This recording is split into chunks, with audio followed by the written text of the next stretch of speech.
नमस्कार. सुरुवातीला पाहूयात काही ठळक बातम्या.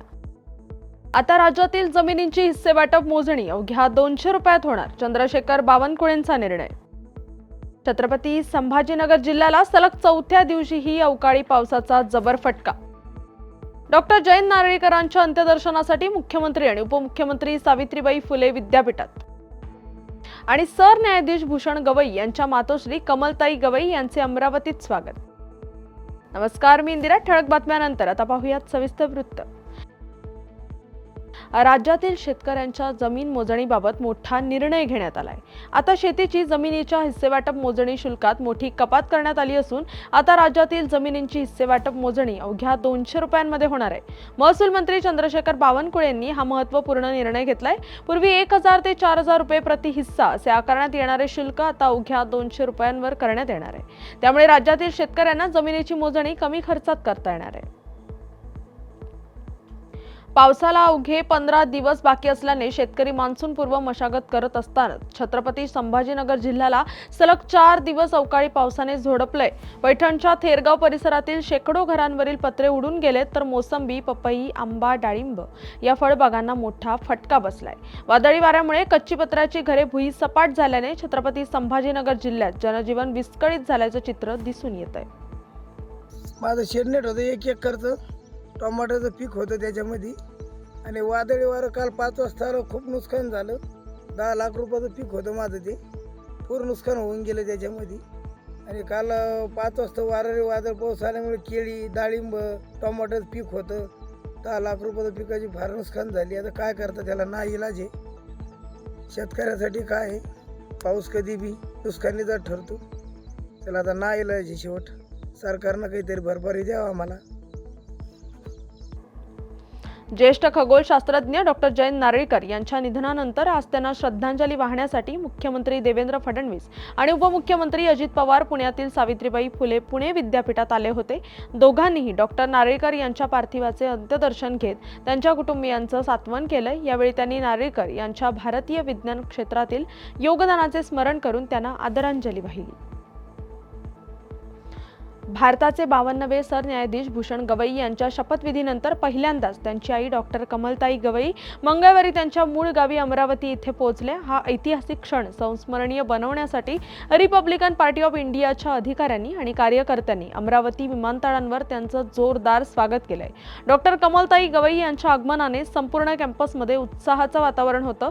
भूषण गवई यांच्या आईचे स्वागत करणे आपल्या सर्वांसाठी भाग्याची गोष्ट आहे, अशी भावना उपस्थित लोकांनी यावेळी व्यक्त केली. मध्ये वातावरण तर खूपच छान आहे ना. म्हणजे मी जरी इथं प्रत्यक्षात जरी पाहिलं नाही तर रिपोर्टिंग घेतल्याने पत्रकारिता आहेच.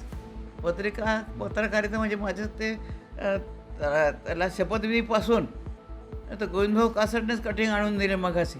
तर एवढ्यामुळे एका उंचीचे असे 3 फाईल त्याने मोठे आणले होते. आता आपण आला तेव्हा मी तेच चाळत होते की काय काय हे केलं. तर अमरावती शहरातच नव्हे तर थ्रूआउट देशामध्ये वातावरण खूप चांगलं आहे. त्याला कारण एक आहे की साहेबांच्या सोबत राहण्याचा जो प्रभाव भूषण साहेबावर पडला, त्यामुळे आणि मी सांगायची गरज नाही, ज्या जजेस साहेबांचे भाषणं आपण जर ऐकले असतील तर त्यांनी त्यांच्या कर्तृत्वाचा आणि त्यांच्या वर्तणुकीचाच पाडा सगळ्या जजेसने. पुण्यातील खराडी पोलिसांनी अलीकडेच एका तोतया हवाई दलातील अधिकाऱ्याला अटक केली आहे. पोलीस उपायुक्त राजकुमार शिंदे यांनी याबाबतची माहिती दिली आहे. गौरव कुमार दिनेश कुमार असं या आरोपीचं नाव आहे. सदर आरोपी स्वतःला हवाई दलाचा अधिकारी म्हणून भासवून काही संशयास्पद हालचाली करत होता. या आरोपीकडून हवाई दलाचे गणवेश, शूज आणि इतर सामग्री जप्त करण्यात आली आहे. या व्यक्तीचे नेमके उद्दिष्ट काय होते, त्याने या भ्रामक ओळखीचा उपयोग कोणत्या हेतूने केला, याचा सखोल तपास केला जाणार आहे, अशी माहिती पोलीस उपायुक्त राजकुमार शिंदे यांनी दिली आहे. सर, काय कारवाई केली आपण? काल दिनांक 18 मे रोजी खराडी पोलीस स्टेशनला BNS सेक्शन 168 प्रमाणे गुन्हा दाखल झालेला आहे. यामध्ये आम्हाला एक गुप्त माहिती मिळाली होती की खराडी एरियामध्ये एक व्यक्ती एअरफोर्सचा अधिकारी असल्याचे भासवून सर्वसामान्य लोकांची फसवणूक करत आहे. त्या अनुषंगानं आम्ही आणि मिलिटरी इंटेलिजन्सचे स्टाफ यांनी यातील जे आरोपी आहेत गौरव कुमार दिनेश कुमार, जे मूळचे अलीगड उत्तर प्रदेश येथील आहेत, त्यांच्या फ्लॅटवरती छापा टाकला असता आम्हाला त्या ठिकाणी एअरफोर्सचे 2 टी-शर्ट, आर्मीची कॉम्बॅट पॅन्ट, एअरफोर्स शूज, एअरफोर्सचे 2 बॅचेस वगैरे मिळालेले आहे. त्याचबरोबर त्याच्या मोबाईलची पाहणी केली असता त्यामध्ये सुद्धा तो सोशल मीडियावरती एअरफोर्सचे पोशाख घालून मी एअरफोर्सचा अधिकारी असल्याचे भासवत आहे, हेही आढळून आलेलं आहे. या अनुषंगाने त्याला ताब्यात घेतलेलं असून पुढील चौकशी आम्ही करत आहोत. बातमीपत्रात वेळ झाली आहे छोट्याशा विश्रांतीची. लगेचच परत येऊ, तोपर्यंत पाहत राहा न्यूज अनकट. ऐतिहासिक वारसा लाभलेला मराठ मुलूक महाराष्ट्र. या महाराष्ट्राला विविध रंगी छटा आहेत. साहित्य, कला, पर्यटन, नृत्य, भाषा, संत परंपरा अशा विविधतेने तो नटलेला आहे. हीच गौरवशाली विविधता जपत स्वरंग मराठी केवळ महाराष्ट्राच्या सांस्कृतिक संहितेपुरते मर्यादित न राहता समकालीन नवकल्पनांवर आधारित कार्यक्रमांद्वारे मराठी मनोरंजन विश्वात स्वतःची एक अनोखी जागा निर्माण करत आहेत.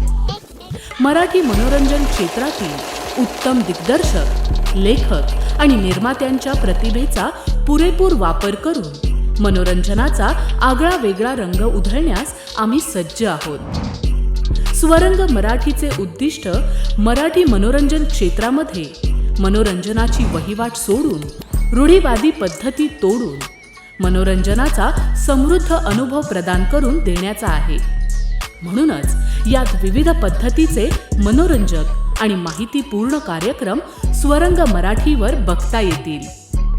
शेवटी एकच, धकाधकीच्या जीवनात धांगडधिंगा करण्यापेक्षा बसूया, हसूया, गाऊया, जगूया. नाती गोती श्रावण मोती गावामधले जीवंत रंग. नाती गोती श्रावण मोती गावामधले जीवंत रंग. चला जोडूया, चला पाहूया, जशी संस्कृती तसा स्वरंग.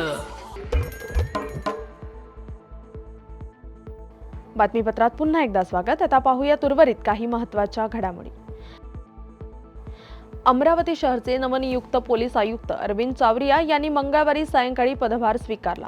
अमरावती शहराची माहिती घेऊन लवकरच कामाला सुरुवात करणार असल्याचं नवनियुक्त पोलीस आयुक्त अरविंद चावरिया यांनी सांगितलंय. यावेळी आयोजित कार्यक्रमात त्यांनी उपस्थित अधिकाऱ्यांची भेट घेतली. आमचे पोलीस मॅन्युअल प्रमाणे अगदी ठरलेली आहे पहिली तर, आणि मग बाकीचे जे काही लोकल इश्यूज असतात ते पण आहेत महत्त्वाचे. परंतु मी जसं सांगितलं की crime prevention, law and order हे प्रायोरिटीवर असणार आणि बाकीच्या गोष्टी ज्या आहेत ते पण असणार, परंतु ही टॉप प्रायोरिटी असणार. लॉ अँड ऑर्डर आणि क्राईम प्रिव्हेन्शन. आणि ते सर लॉ म्हणजे त्यावर आज आता मी माहिती घेतो आणि थोडंसं बाहेर फिरल्यावर आणि शहरात फिरल्यावर माहिती अजून मिळेल मला, तर ते करू आपण, त्याच्यावर पण करू, नक्की करू. छत्रपती संभाजीनगरच्या पैठण MIDC परिसरात झालेल्या वादळी पावसामुळे अनेक ठिकाणी रस्त्याच्या कडेची झाडे उन्मळून पडली आहेत. तसेच इलेक्ट्रॉनिक पोलवरील तारा तुटून पडल्याने रहदारीसाठी अनेक रस्ते बंद झाल्याचं पाहायला मिळालं. सन 2017 पासून माओवादी चळवळीत सक्रिय असलेल्या एका जहाल माओवादीने गोंदिया पोलिसांपुढे आत्मसमर्पण केलंय. देवसू उर्फ देवा राजा सोडी असं आत्मसमर्पण केलेल्या माओवाद्याचं नाव आहे. त्याच्यावर 3.5 लाख रुपयांचं बक्षीस होतं. गोंदिया डिस्ट्रिक्ट में कल एक जहाल नक्सलवादी ने आत्मसमर्पण किया है. वो 2017 से 2022 तक इस नक्सल मूवमेंट में एक्टिव थे और इस बीच में उन्होंने पामेड़ दलम, बलचकड़ दलम, तांदा दलम इसमें काम किया था और इसी बीच उन्होंने कई सारे नक्सल एनकाउंटर्स में भी उन्होंने सहभाग लिया था. तो उनकी इन्फॉर्मेशन हमें मिली थी, तो उसके बेसिस पे कार्रवाई करके उनको हमने सरेंडर करवाया है.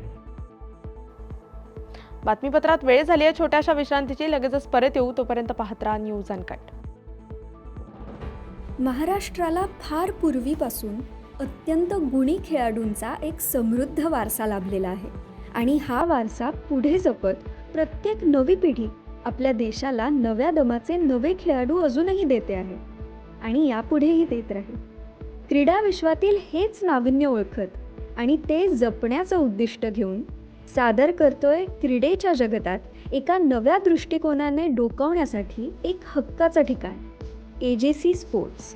आता तुम्ही म्हणाल कितीतरी आहेत, तुम्ही काय वेगळं देणार?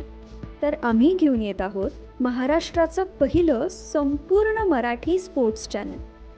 मराठी प्रेक्षकांसाठी कबड्डी, फुटबॉल, खो खो, मल्लखांब अशा ग्रामीण तसंच शहरी भागात प्रसिद्ध असणाऱ्या यासारख्या अनेक खेळांचं थेट प्रक्षेपण, तज्ज्ञांचं विश्लेषण आणि स्थानिक खेळाडूंच्या प्रेरणादायी कथा इथे पाहायला मिळते. आजपर्यंत आपले खेळ जागतिक स्तरावर पोहोचले नाही, पण आता मात्र ते बदलणे. आम्ही स्थानिक खेळाडूंना मोठ्या संधी देण्याचा संकल्प केला आहे. मराठीमध्ये जगभरातील स्पोर्ट्सचे सर्वोत्कृष्ट कव्हरेज मिळवण्यासाठी AGC स्पोर्ट्सला आजच जॉईन करा. तुम्ही आयोजित करत असलेल्या छोट्या छोट्या स्थानिक, जिल्हास्तरीय किंवा राज्यस्तरीय स्पर्धांना एक ग्रँड लुक देण्याकडे आमचं लक्ष असेल. रोज पहाटे उठून आपल्या खेळाची प्रॅक्टिस करणारे, ऑलिम्पिकसारख्या स्पर्धांमध्ये पदकं मिळवण्याची स्वप्न पाहणारे आणि त्यासाठी भरपूर कष्ट घेणारे असे विविध भागांमधले गुणी खेळाडू हे असतील आमचे हिरो. चला तर मग आपल्या खेळाला आपली ओळख देऊया.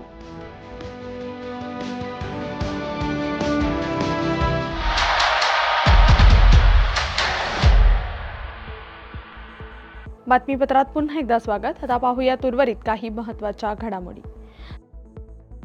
सध्या अवकाळी पावसाचा सर्वत्र हाहाकार सुरू आहे. रायगडमध्ये देखील या अवकाळी पावसाचा सर्वसामान्यांचं सर्वांनाच मोठा फटका बसतोय. एकीकडे अवकाळी पावसामुळे अनेक ठिकाणी कामं अर्धवट राहिली आहेत, तर दुसरीकडे रायगड जिल्ह्यातील समुद्र किनाऱ्यावर फिरण्यासाठी आलेल्या पर्यटकांची चांगलीच तारांबळ उडाली आहे.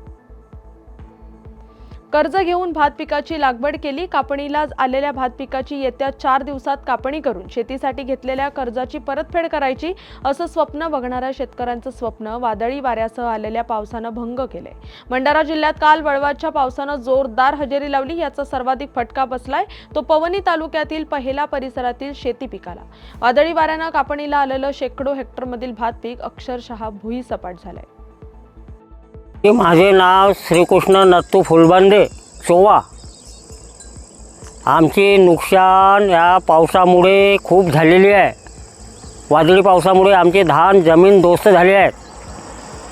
तर आमच्या जिकडे तिकडे कर्ज आम्ही हे फसल काढून त्यांचा आम्ही फेड करू, पण आता कसा करायचं फेड हे आम्ही खूप विचारात पडले आहो. तर येतं तुम्ही सांगा कसं करायचं बा, तर याचा मोबदला मिळाला पाहिजे बा आम्हाला, असं आमचं म्हणणं आहे बा. हेक्टरी 50,000 रुपये द्यावं असं आमचं म्हणणं आहे. साताऱ्यात झालेल्या अवकाळी पावसामुळे सातारा कास रस्त्यावरील मोबाईल टॉवर कोसळला. मोबाईल टॉवर दुचाकींवर कोसळल्यामुळे 4 ते 5 दुचाकींचे नुकसान झालंय. यासोबतच 2 जण जखमी झाल्याची प्राथमिक माहिती मिळते. या घटनेमुळे 2 ते 3 किलोमीटर पर्यंत वाहनांच्या लांबच लांब रांगा पाहायला मिळाल्या. या बातमीचा वेळ झाली. बातमीपत्रात तिथेच थांबायची. तोपर्यंत पाहत राहा न्यूज अनकट.